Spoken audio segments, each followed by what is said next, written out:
हरे कृष्णा। हरे Krishna yoga channel में आप सभी का स्वागत है। आज हम भगवद गीता के दूसरे अध्याय की श्लोक संख्या 11 के ऊपर चर्चा करेंगे। इससे पूर्व हमने श्लोक संख्या 9 और 10 के ऊपर चर्चा की थी, जिसमें संजय कहते हैं कि उस समय दोनों सेनों के मध्य शोक मगन अर्जुन से भगवान श्री कृष्ण ने हंसते हुए से ये शब्द कहे। तो भगवान ने अर्जुन से क्या शब्द कहे, वह श्लोक संख्या 11 है। तो आज हम इसके ऊपर चर्चा करते हैं। श्री भगवान उवाच अशोच्यन् अनवशोचस्त्वं प्रज्ञावादांश्च भाषसे गतासु न गतासूंश्च नानुशोचन्ति पंडिता। शब्दार्थ। श्री भगवान उवाच, श्री भगवान ने कहा, अशोच्यान जो शोक के योग्य नहीं है, अनवशोचः शोक करते हो, त्वम तुम, प्रज्ञावादान पांडित्यपूर्ण बातें, च भी भाषसे कहते हो, गत चले गए, रहित, अशून प्राण अगत नहीं गए, अशून प्राण, च भी न कभी नहीं, अनुशोचन्ति शोक करते हैं, पंडितः विद्वान लोग। अनुवाद। श्री भगवान ने कहा, तुम पांडित्यपूर्ण बातें कहते हुए उनके लिए शोक कर रहे हो जो शोक करने के योग्य नहीं है।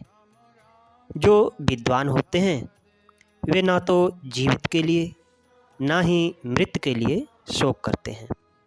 इस श्लोक के ऊपर हमारे आचार्य श्रील ऐसी भक्तिवेदांत स्वामी प्रभुपाद जी ने हमारे कल्याण के लिए अपने तात्पर्य और अपने प्रवचनों में बहुत ही सुंदर से इस श्लोक का भावार्थ प्रकट किया है।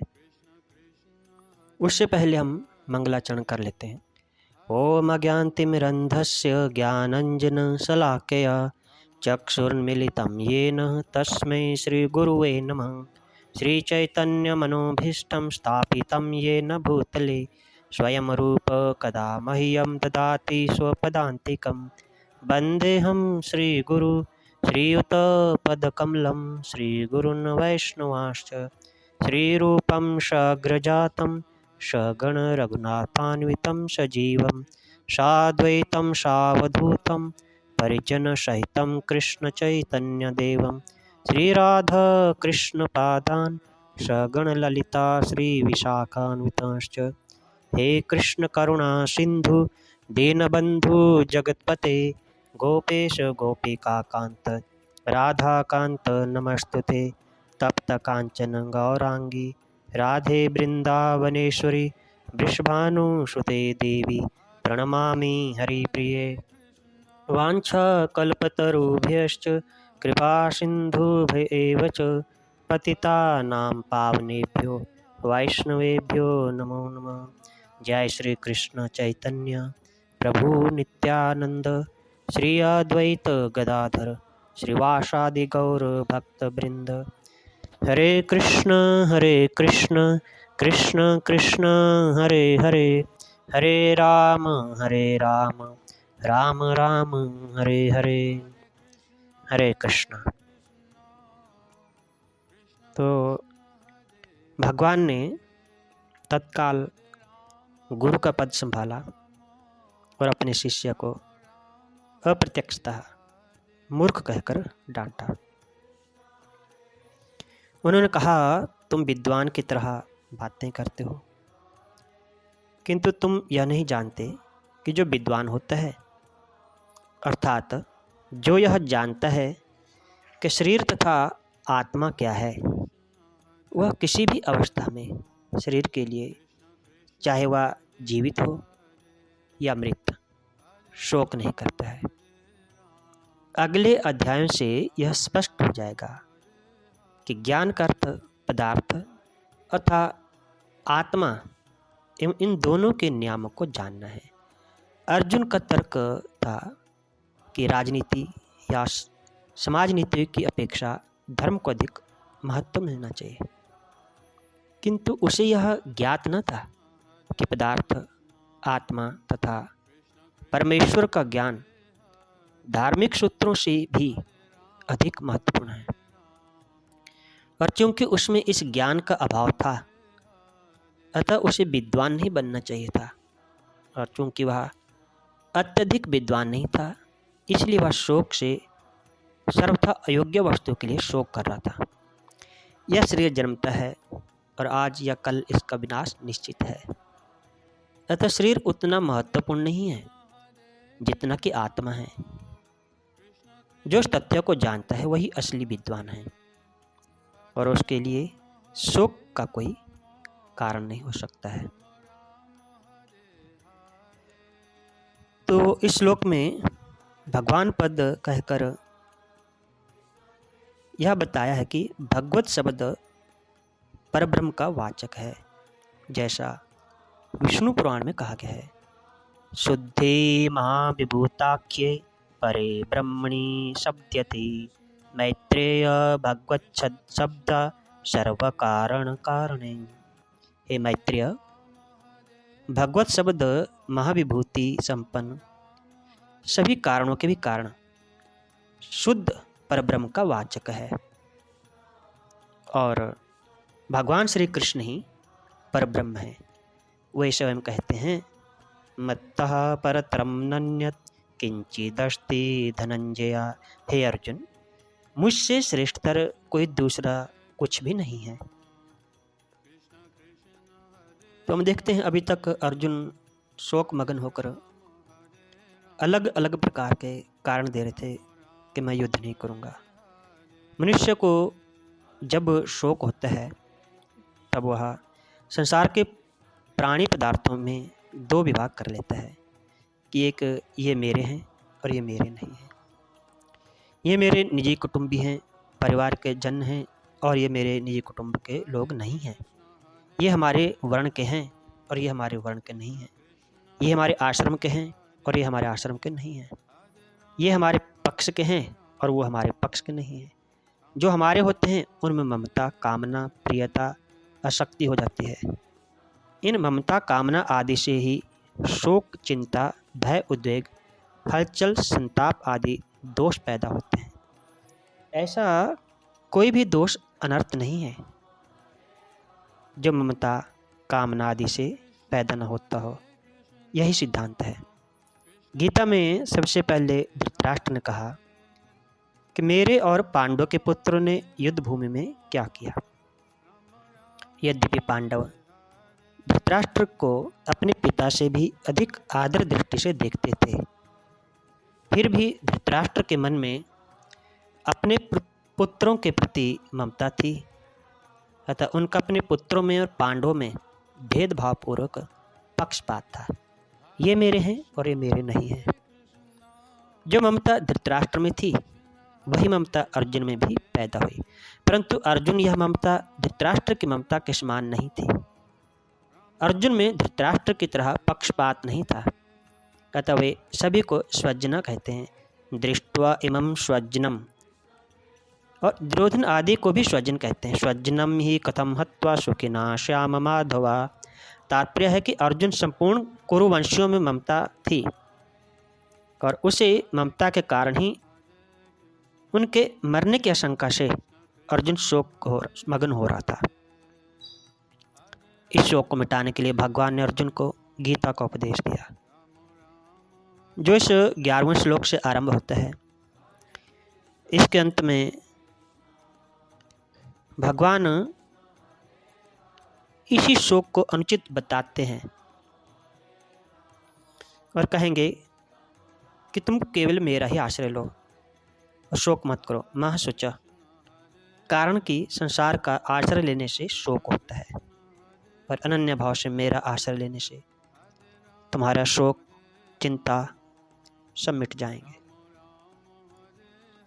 अशोचन अनशोचस्तम। संसार में दो चीज़ें हैं, सत्य और असत्य, शरीर और शरीरी। इन दोनों में शरीरी तो अविनाशी हैं और शरीर विनाशी है। ये दोनों ही अशोच्य हैं। अविनाशी का कभी विनाश नहीं होता, इसलिए उसके लिए शोक करना बनता ही नहीं। और विनाशी का विनाश होता ही है, यह एक क्षण भी स्थायी रूप से नहीं रहता, इसलिए उसके लिए भी शोक नहीं करना चाहिए। तो कहने का भाव यह है कि शोक ना तो शरीर को लेकर बन सकता है, न शरीर को लेकर। शोक के होने में तो केवल अविवेक और मूर्खता ही है। मनुष्य के सामने जन्मना, मरना, लाभ हानि आदि के रूप में जो कुछ परिस्थिति आती है वह प्रारब्ध अर्थात अपने किए हुए कर्मों का ही फल है। उस अनुकूल प्रतिकूल परिस्थिति को लेकर शोक करना, सुखी दुखी होना केवल मूर्खता है। कारण की परिस्थिति चाहे अनुकूल आए चाहे प्रतिकूल आए, उसका आरंभ और अंत होता है, अर्थात वह परिस्थिति पहले भी नहीं थी और अंत में भी नहीं रहेगी। जो परिस्थिति आदि में और अंत में नहीं होती वह बीच में एक क्षण भी स्थायी नहीं होती। अगर स्थायी होती तो मिटती कैसे, और मिटती है तो स्थायी कैसे। ऐसी प्रतिक्षण मिटने वाली अनुकूल प्रतिकूल परिस्थिति को लेकर हर्ष शोक करना, सभी दुखी होना केवल मूर्खता है। प्रज्ञावादांश भाष्य से एक तरफ तो आप पंडिताई की बातें बघार रहे हो और दूसरी तरफ शोक भी कर रहे हो। अरे केवल बातें ही बनाते हो, वास्तव में तो पंडित नहीं हो। क्योंकि जो पंडित होता है वे किसी के लिए भी कभी शोक नहीं करता। कुल का नाश होने से कुल धर्म नष्ट हो जाएगा, धर्म के नष्ट होने से स्त्रियां दूषित हो जाएंगी, जिससे वर्ण संकर पैदा होगा। वह वर्ण संकर कुल घातियों को और उनके कुल को नरक में ले जाने को लगा। पिंड और पानी न मिलने से उनके पितरों का भी पतन हो जाएगा। ऐसी तुम्हारी पंडिताई की बातों से यह सिद्ध होता है कि शरीर नाशवान है और शरीर ही अविनाशी है। अगर शरीर स्वयं अविनाशी न होता तो कुल घाती और कुल के नरकों में जाने का भय नहीं होता, पितरों का पतन होने की चिंता नहीं होती। अगर तुझे कुल की ही और पितरों की चिंता होती, उनका पतन होने का भय होता, तो इससे सिद्ध होता है कि शरीर नाशवान है और उसमें रहने वाला शरीर नित्य है। अतः शरीरों के नाश को लेकर शोक करना अनुचित है। गतासून अगतासूंश्च, सबके पिंड प्राण का वियोग अवश्यम भावी है। उनमें से किसी के प्राण का वियोग हो गया और किसी का होने वाला है, उनके लिए शोक नहीं करना चाहिए। जो मर गए हैं उनके लिए शोक करना तो महान गलती है। कारण कि मरे हुए प्राणी के लिए शोक करने से उन प्राणियों को दुख भोगना पड़ता है। जैसे मृतात्मा के लिए जो पिंड और जल दिया जाता है वह उसको परलोक में मिल जाता है, ऐसे ही मृतात्मा के लिए जो कफ और आंसू बहाते हैं वे मृतात्मा को परवश होकर खाने पीने पड़ते हैं। जो अभी जी रहे हैं उनके लिए भी शोक नहीं करना चाहिए। उनको तो पालन पोषण करना चाहिए, प्रबंध करना चाहिए। उनकी क्या दशा होगी, उनका भरण पोषण कैसे होगा, उनकी सहायता कौन करेगा, आदि चिंता शोक कभी नहीं करनी चाहिए। क्योंकि चिंता शोक करने से कोई लाभ नहीं है। मेरे शरीर के अंग शिथिल हो रहे हैं, मुख सूख रहा है, आदि विकारों के पैदा होने में मूल कारण है शरीर के साथ एकता मानना। कारण के शरीर के साथ एकता मानने से ही शरीर का पालन पोषण करने वालों के साथ अपनापन हो सकता है। और उस अपनेपन के कारण ही परिवारजनों के मरने की आशंका से अर्जुन के मन में चिंता और शोक हो रहे हैं। श्लेष्मश्रु बांधवैर्मुक्तं प्रेतो भुंक्ते यतो वशा तस्मा रोदितव्यम ही क्रिया कार्यश्च शक्तिता। पंचतंत्र। मृतात्मा को अपने बंधु बांधवों के द्वारा त्यक्त कफ युक्त आंसुओं को विवश होकर खाना पीना पड़ता है, इसलिए रोना नहीं चाहिए। प्रत्युत अपनी शक्ति के अनुसार मृत आत्मा की और्ध्वदेही क्रिया करनी चाहिए। मृतानां बंधवा ये तो मुंचित्यासुराणि भूतले पिबन्त्यश्रूणि तन्यबद्धा मृता प्रेता परत्र वै। स्कंद पुराण। मृतात्मा के बंधु बांधव भूतल पर जिन अंशुओं का त्याग करते हैं, उन अंशों को मृतात्मा परलोक में पीते हैं। मनुष्य का शरीर विवेक प्रधान है, अतः मैं शरीर नहीं हूँ, यह विवेक मनुष्य शरीर में ही हो सकता है। शरीर को मैं मेरा मानना मनुष्य बुद्धि नहीं है, प्रत्युत पशु बुद्धि है। इसलिए सुखदेव जी महाराज राजा परीक्षित से कहते हैं, त्वं तो राजन मरिष्येति पशु बुद्धि मिमां जहि, न जाता प्राग भूतोद्य देहवत्वं नक्ष्यसि। हे राजन, अब तुम यह पशु बुद्धि छोड़ दो कि मैं मर जाऊंगा। जैसे शरीर पहले नहीं था, पीछे पैदा हुआ और फिर मर जाएगा, ऐसे तुम पहले नहीं थे, पीछे पैदा हुए और फिर मर जाओगे। यह बात नहीं है। सत्य तत्वों को लेकर शोक करना अनुचित क्यों है? इस शंका के समाधान के लिए आगे 2 श्लोक भगवान कहेंगे। स्थूल शरीर बद्ध जीवों का प्राकृतिक स्थूल शरीर विकसिति, जल, पावक, समीर, व्योम इन 5 महाभूतों से गठित नश्वर और विनाशी होता है। तुलसीदास जी ने भी कहा है, क्षित जल पावक गगन समीरा, पंचरचित अधम शरीरा। मृत्यु के बाद ही जीवों का यह स्थूल शरीर परिवर्तित हो जाता है। जन्म के साथ साथ मृत्यु भी अवश्य ही आती है। आजकल अथवा वर्ष में प्राणी मात्र की मृत्यु अवश्यम भावी है।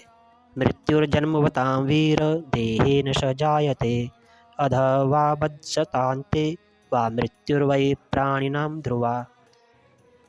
भगवद गीता में भी कहा है, जातस्य ही ध्रुवो मृत्यु। इसलिए आत्म तत्वविद आत्मा को अजर, अमर और नित्य जानकर स्थूल शरीर के विनाश से विचलित नहीं होते हैं, उसके लिए शोक नहीं करते। अतः वे गताशून अर्थात आत्मा रहित स्थूल शरीर अर्थात अगताशून आत्मा से युक्त किंतु भविष्य में अवश्य ही नष्ट होने वाले स्थूल शरीर के लिए शोक नहीं करते। किंतु देह में आत्म बुद्धि रखने वाले अज्ञानी लोग आत्मा की तो बात ही क्या, सूक्ष्म शरीर का भी परिचय नहीं जानते। वे आत्मा से युक्त स्थूल शरीर को ही पिता, पुत्र, भाई, बंधु समझते हैं तथा उस शरीर से आत्मा के निकल जाने पर पिता, पुत्र, भाई, बंधु की मृत्यु हो गई, यह जानकर उस शरीर के लिए शोक करते रहते हैं। तो इस प्रकार गीता का उपदेश शरीर और शरीरी के भेद से आरंभ होता है। दूसरे ग्रंथ तो आत्मा और अनात्मा का वर्णन करते हैं, पर गीता आत्मा अनात्मा का वर्णन न करके सबके अनुभव के अनुसार देह देही, शरीर शरीरी का वर्णन करती है। यह भगवद गीता की विलक्षणता है। साधक अपना कल्याण चाहता है तो उसके लिए सबसे पहले यह जानना आवश्यक है कि मैं कौन हूँ। अर्जुन ने भी अपने कल्याण का उपाय पूछा, यह श्रेयस्यान निश्चितम ब्रूहि तन्मे। देह और देही का भेद स्वीकार करने से कल्याण हो सकता है। जब तक मैं यह शरीर हूँ यह भाव रहेगा, तब तक कितना ही उपदेश सुनते रहें, सुनाते रहें और साधन भी करते रहें, वास्तव में कल्याण नहीं होगा। क्योंकि शरीर नाशवान है और आत्मा अविनाशी है। सर्गे अपि नोपजायन्ते प्रलयन्ते प्रलये न व्यथयन्ति च। आत्मा अनंत काल तक जीव का त्यों ही रहता है। तो हम देखते हैं इस प्रकार भगवान अर्जुन को शुरुआत में जैसे ही गुरु का स्थान स्वीकार करते हैं, अर्जुन को फटकार लगाते हैं, डांटते हैं कि आप उन लोगों के लिए शोक कर रहे हो जो शोक करने के लिए योग्य नहीं है। क्योंकि अर्जुन ने ऐसे ही कारण दिए थे, है ना। तो अभी जो आगे वाले श्लोक हैं जिसमें भगवान और आत्मा से संबंधित ज्ञान अर्जुन को प्रदान करेंगे, उसके ऊपर चर्चा जो हम अगले सत्र में करेंगे। तब तक आप सभी को हरे कृष्णा, धन्यवाद।